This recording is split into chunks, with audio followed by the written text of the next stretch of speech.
benvenuti alla TG Sicilia. Le principali notizie.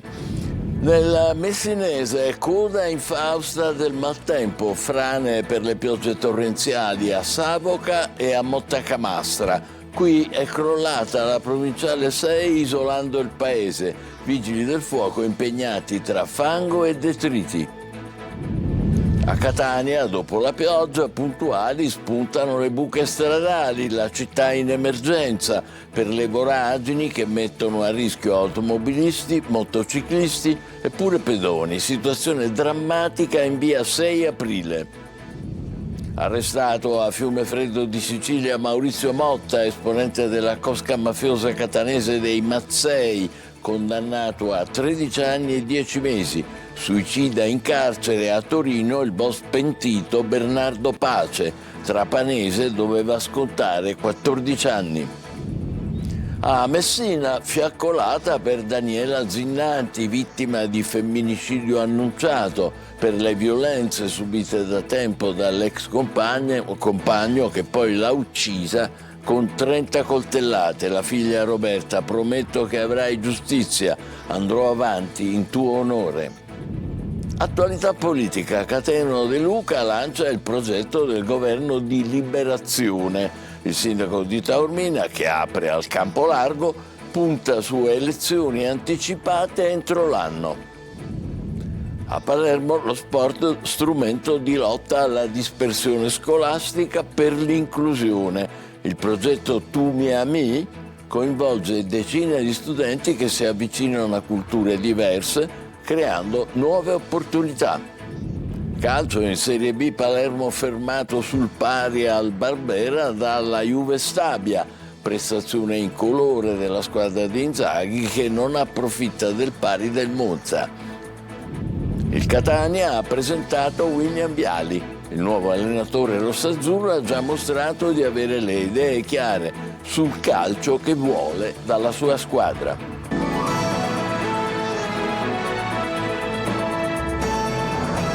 Bentrovati. Nel Messinese, frane per le piogge torrenziali a Savoca e Mottacamastra. Qui è crollata la provinciale 6 isolando il paese. Roberta Lunghi.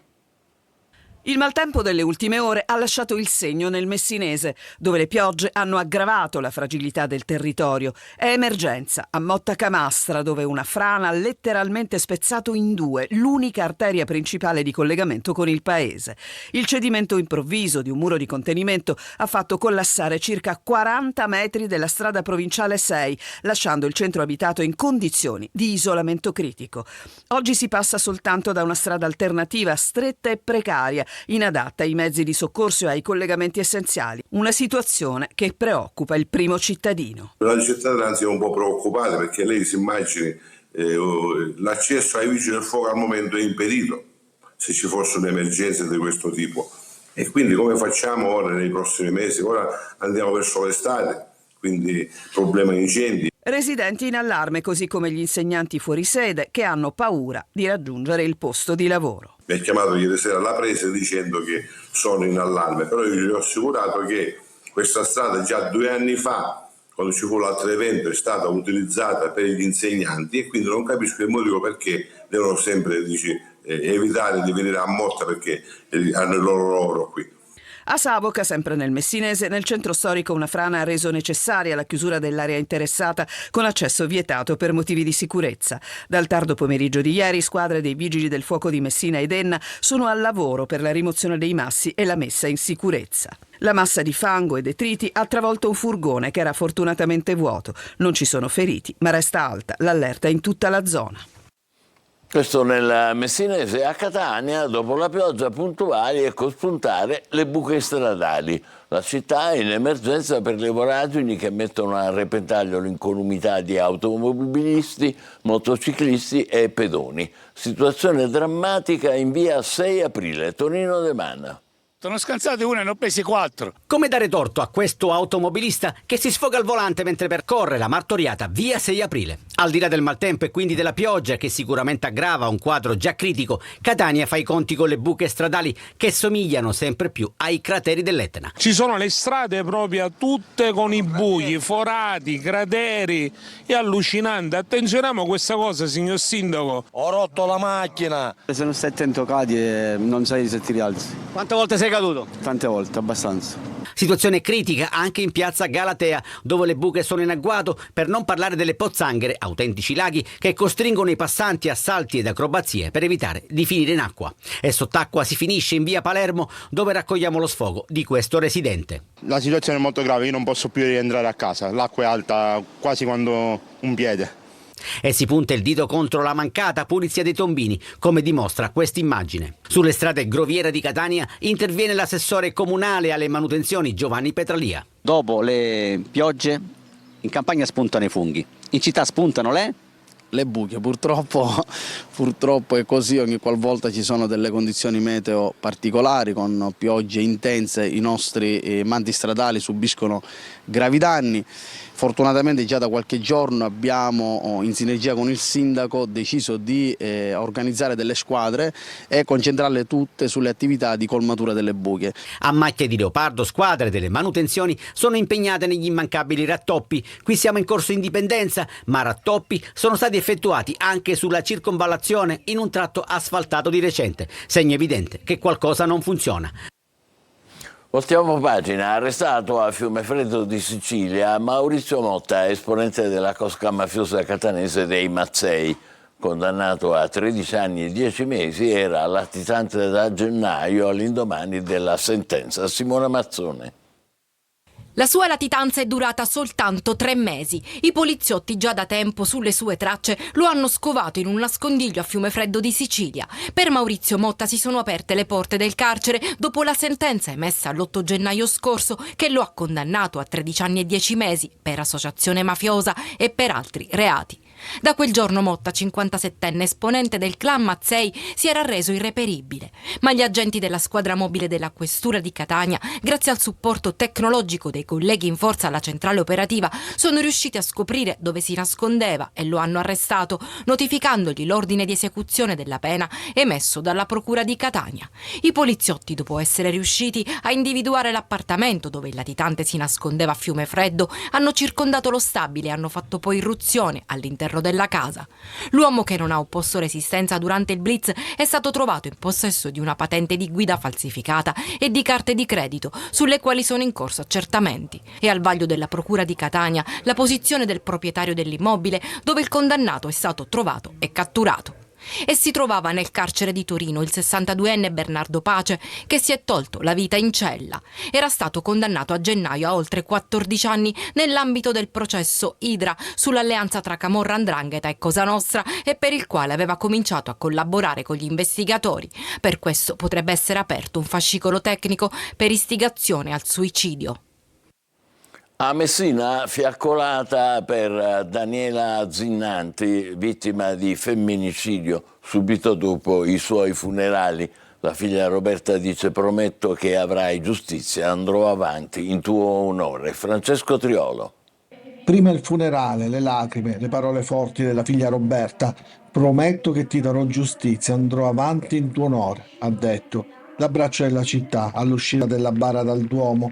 Poi in serata il silenzio, il cordoglio, con una fiaccolata a Piazza Duomo. Così Messina ha ricordato Daniela Zinnanti, la cinquantenne uccisa il 10 marzo dall'ex compagno.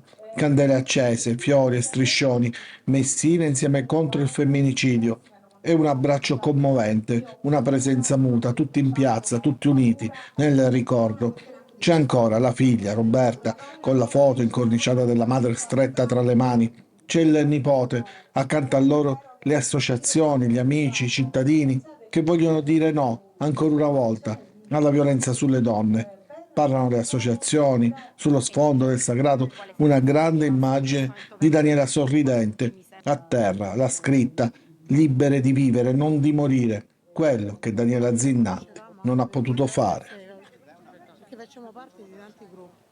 Attualità politica, e parte il progetto del governo di liberazione di Catena De Luca. Il sindaco di Taormina ha presentato la sua idea per la Sicilia, apre al campo largo e punta su elezioni anticipate entro l'anno. Maglio Viola.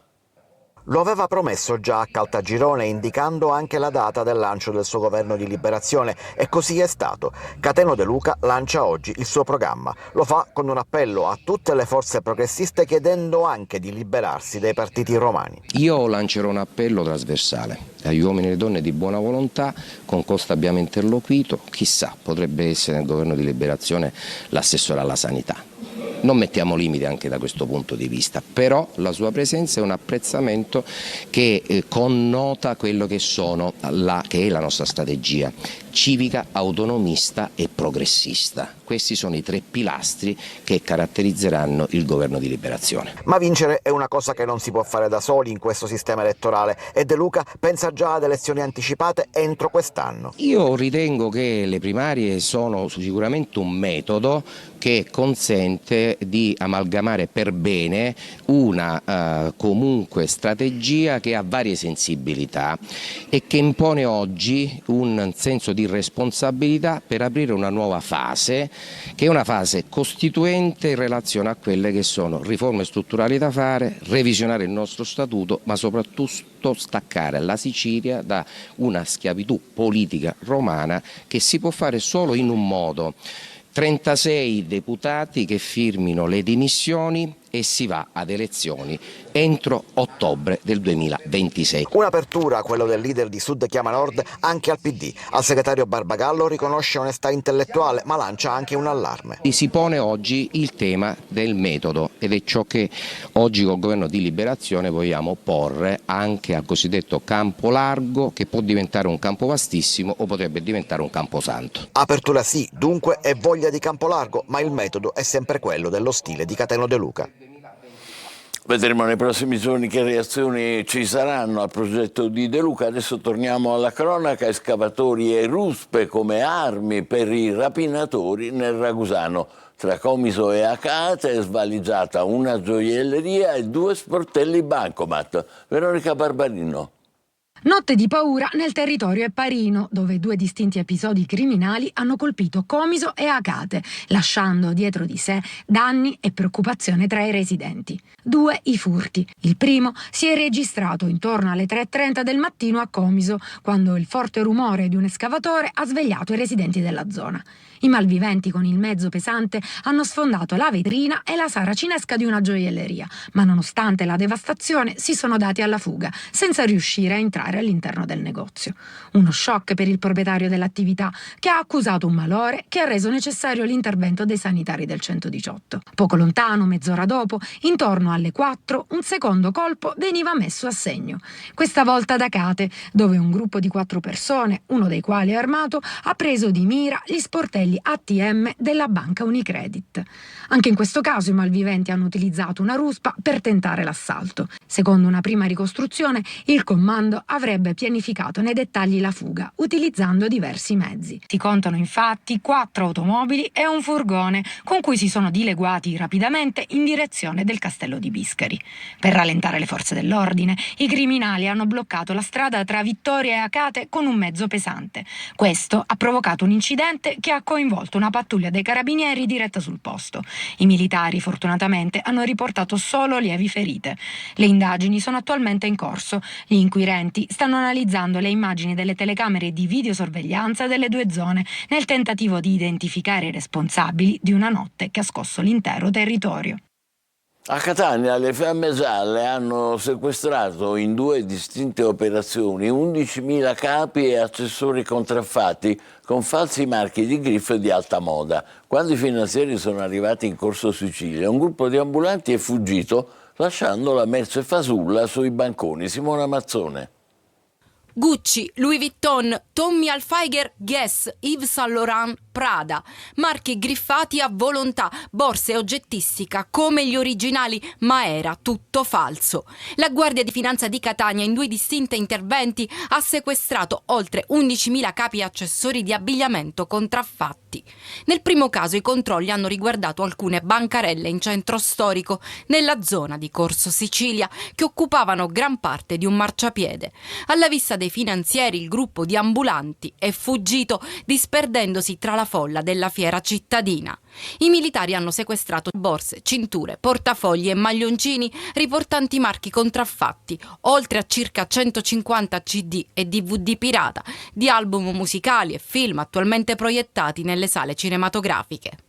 Una seconda operazione ha riguardato un deposito nella zona commerciale di Mister Bianco, appartenente a una società amministrata da una cittadina cinese, dove le fiamme gialle etnee hanno trovato oltre 10.000 capi d'abbigliamento con marchi contraffatti riferibili a noti brand di alta moda.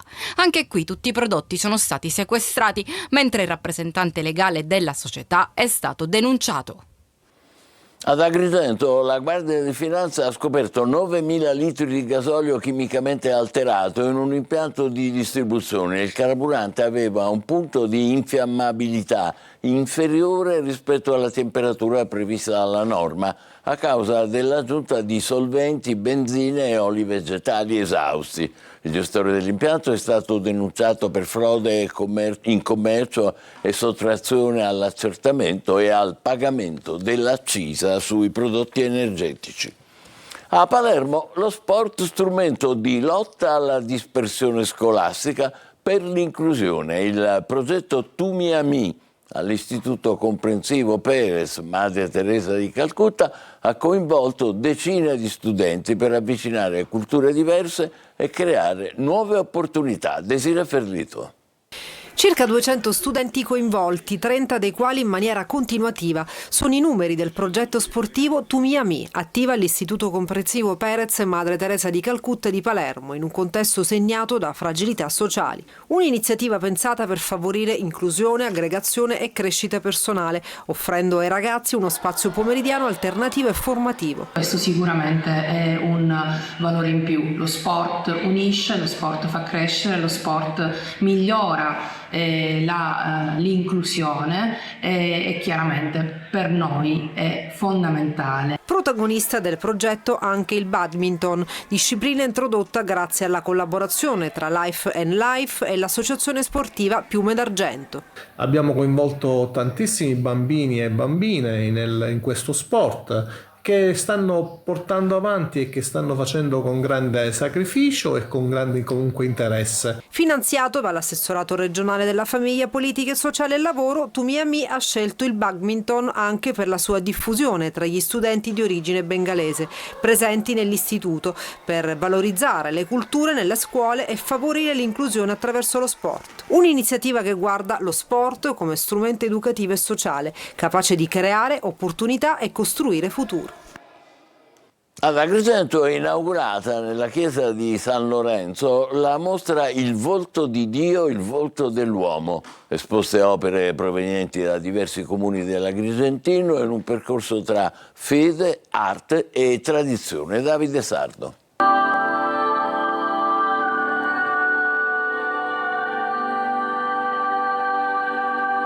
Un'atmosfera di raccoglimento e spiritualità accoglie i visitatori ad Agrigento.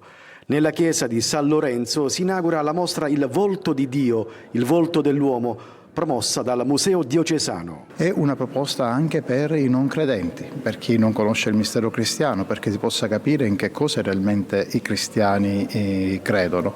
E in questo momento così delicato riscoprire il volto di Dio con il volto dell'uomo ci invita a riscoprire che in Dio siamo tutti fratelli e pertanto non c'è un uomo che può lottare contro un altro uomo. Il figlio di Dio è morto sulla croce e noi cristiani professiamo in maniera forte che ogni divisione è stata abbattuta. 5 sezioni tematiche accompagnano il pubblico tra opere realizzate dal 1600 al 1800, provenienti da Palma di Montechiaro, Racalmuto, Sciacca e altri comuni. Fa da testimonial il volto di Gesù Cristo di Padre Fedele da San Biagio, uno dei pittori più importanti del nostro Settecento, che ha veramente rivoluzionato il modo di intendere proprio la pittura siciliana e soprattutto valorizzare quella del territorio agrigentino. Tra i momenti più intensi, la coppia della Sacra Sindone, immersa nel suono dei canti gregoriani che rendono l'esperienza ancora più coinvolgente. La mostra sarà aperta al pubblico dal 19 marzo al 19 maggio, un viaggio tra fede, storia e bellezza. Tutto questo da Agrigento, è il momento della nostra pausa, tra poco per il calcio, pareggio amaro per il Palermo con la Juve Stabia, e a Catania ha presentato il nuovo allenatore Viali. State con noi.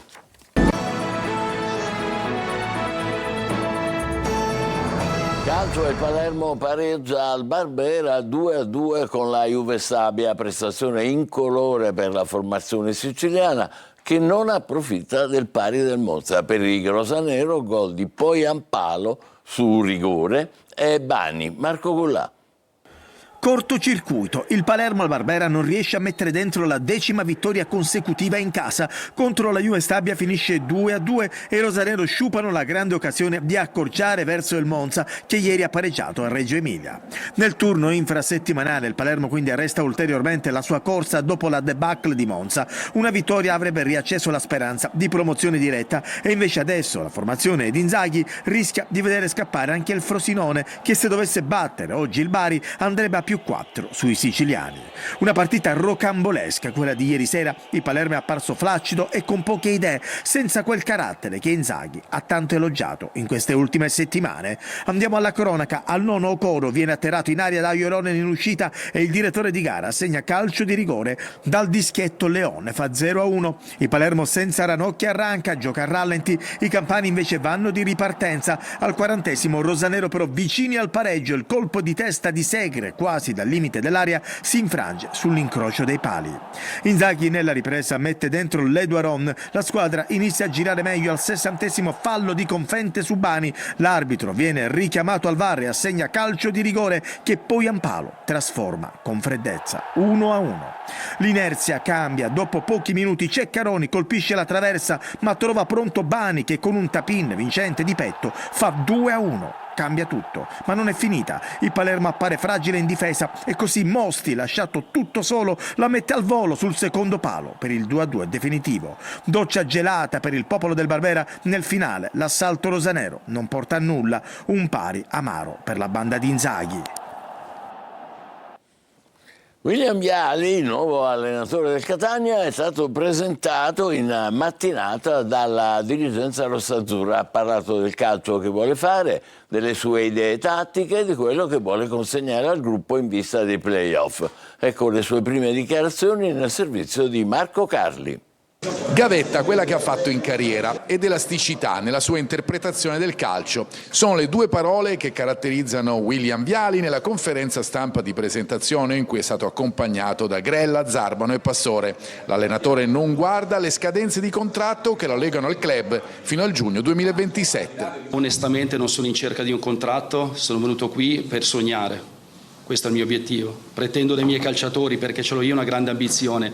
Per me il Catania calcio sono questi 3 mesi. La dirigenza parla della scelta su Toscano, maturata nel tempo e non nell'ultima partita. Poi si torna a Viali, la difesa a 4 è nelle corde del tecnico, ma Cosenza ha giocato a 3. Quello che gli chiede anche la dirigenza è un gioco propositivo. Che è un po' la mia caratteristica, delle mie squadre, di quello che faccio normalmente nella mia metodologia, una cosa che a me piace, e perché credo che questa squadra abbia un potenziale offensivo di un livello altissimo per questa categoria. La corsa di Viali è incominciata, l'obiettivo sono i play-off. Io sono un allenatore molto elastico nei numeri, cioè mi piace che i miei calciatori sappiano muoversi molto dentro il campo per mettere in difficoltà l'avversario e cercare di avere una fluidità di gioco più semplice. Tutti sanno e devono sapere che quando vengono a Catania in Serie C, per la storia, per i nostri tifosi, bisogna competere per vincere, questo è assodato. Ma non deve essere un assillo, perché l'assillo può portare anche a limitare le prestazioni del singolo. Ci fermiamo qui, grazie per l'attenzione e buon pomeriggio.